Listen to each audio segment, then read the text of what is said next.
Now, as we approach the conclusion of today's session, now I would like to invite Ms. Jane Stacy back to the stage to provide a summary of our key takeaways. Jane? Thank you very much, Deborah. Thank you, everyone, for the speakers. So this morning, oops, I'm breaking before I break things. So this morning, my task was to set the scene. My task this evening is to wrap up the discussions, and Noor very kindly gave me a suggestion at lunch that we use an AI summary tool, which I would have found extremely useful, but I have to say this has been done old school style, but note to self for the next time. Thanks for the tip. So we have covered a lot of ground today, and we can see that AI and tourism is a topic of high interest, and understandably so. And as the Vice Minister said in her opening remarks, we're at a tipping point. And simply keeping up with the rapid AI developments is a challenge. And Kelly really underlined that as well in his remarks. So let me start by expressing firstly my great thanks to the Republic of Korea for organising this forum, and in particular my deep appreciation to the colleagues in the Ministry for Culture, Sports and Tourism for the outstanding cooperation and the commitment to hosting this event, and in particular, which is particularly appropriate in the context of Korea's host year of APEC, where AI is high on the agenda. So thank you very much to the colleagues in the ministry. Today we've heard from speakers around the world and from across the tourism community sharing their knowledge and expertise as we all try to keep up with the rapid developments. And as we heard from the OECD's Deputy Secretary General this morning in his opening remarks, digital tools, including AI, may hold some of the solutions to the challenges we face as a sector to achieve better outcomes for local economies, communities and the environment. But in order to actually reach that ambition, we have to get to grips with AI, and we need the basics there, the building blocks there to get to that ambition. So I think the discussions today have helped us move forward on that, but there is still a road to go.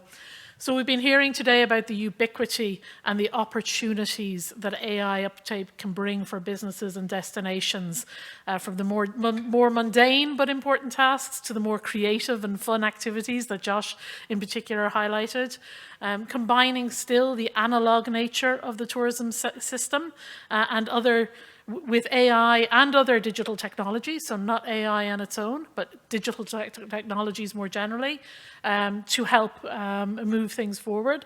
We also heard about the barriers that are limiting diffusion of AI in the sector. There are low barriers to entry in using many AI tools, and many businesses are passively already doing it, perhaps not even aware that they are. But also there's a need for businesses to be ready for the transformation, the need for access to finance, capacity building, skills to support AI, to support that AI and human teaming, which East also underlined. Also so that the businesses and destinations are actively using AI, and the importance also of having supporting digital infrastructure. And in the last two sessions, we've been hearing as well about the openness of businesses, of destinations to adopting AI practices, to embracing AI. And we've heard some Senior was saying that within the destinations she's engaging with, there's very much an openness there. But we hear also then from other colleagues, from Liz and so forth, that it's not a uniform across the sector. Over the course of the day, we've been discussing how to manage the risks and to support safe and trustworthy use of AI.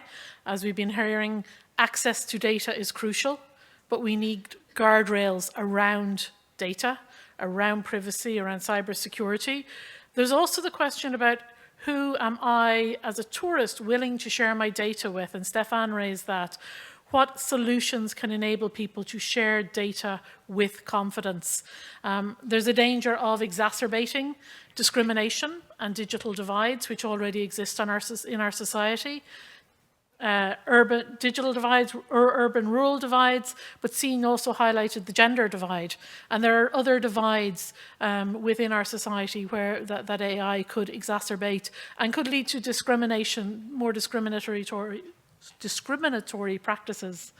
For businesses and workers, people can do tasks that AI find difficult, and in this way, AI can actually enhance rather than replace human capital. So I think that's the positive aspect for the future of work, but we know there are also many concerns, worries, challenges about the impact tourism is going to have on jobs.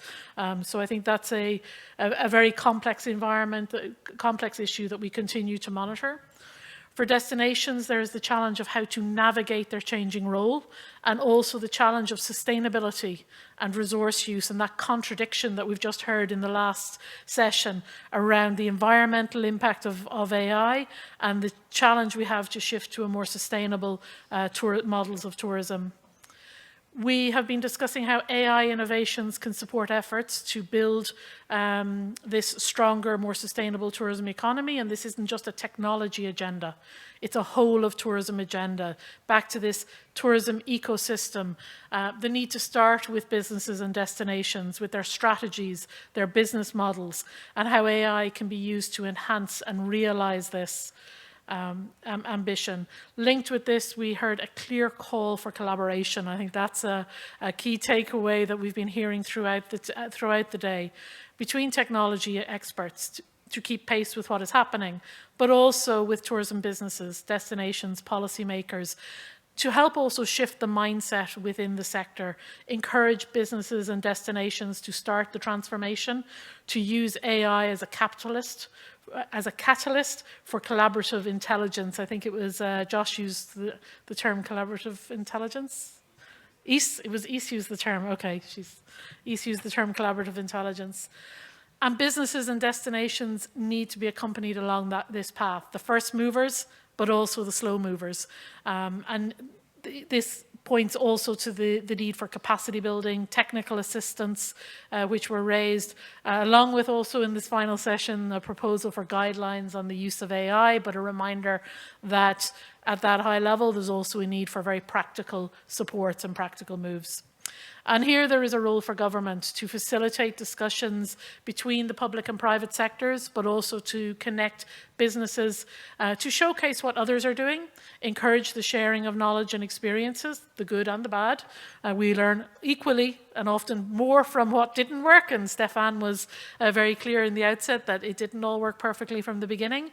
It's a trial and error and testing, but to share this knowledge, these experiences, and to build on that collective knowledge, which is a nice segue into a point I wanted to make as we close the discussion today, and that is this isn't the end of the conversation. We'll continue the discussion, continue to work with you to share knowledge, exchange experiences, see how to take advantage of these technologies. And if you're not yet engaging with AI in your daily work, in your organization, and we've seen that in the mentees also, I think the key message that we heard today was just start. Do anything, try it, just start. That to me was one of the common messages. In terms of next steps, so we will make the recording of the presentations from these sessions today available on the OECD website. We know we had many people in the room, many people connected online. We also know that for other colleagues it was taking place in the middle of the night. So we will be disseminating as well and capturing the discussions from today and taking them forward. We will be preparing a short paper capturing the discussions, highlighting the cases and experiences and the learnings that we will be taking forward. And we may come back to some of you for further information. We also welcome hearing from those of you in the room, online, who have interesting initiatives to share and to contribute. To please contact us and let us know. And on a wider note, you can please count on the OECD to continue to provide a platform and to work with you to support this knowledge exchange. And finally, let me again thank the colleagues in the Ministry of Culture, Sports and Tourism for the excellent cooperation. Herin, Dongjing, Deborah, Hyuna, Jungho, Eunice, and all the other colleagues, and my apologies for the very bad pronunciation. Thanks also to the Korean Tourism Organization, the PCO colleagues, Chloe and all the team who've been working extremely hard at the back of the room to keep everything running smoothly. Thank you for the great logistical support, and also to my OECD colleagues, Montserrat and Chiara, who have been working all night from Paris to follow, and they're now morning time in Paris and they're off to bed. So thank you to them. Thanks to the interpreters for enabling our discussions and our smooth understanding. We couldn't have these discussions without you, so thank you very much. And of course, to our speakers, our moderators, for the great job, and to everyone for your participation in the forum, in person and online. Thank you very much. 감사합니다.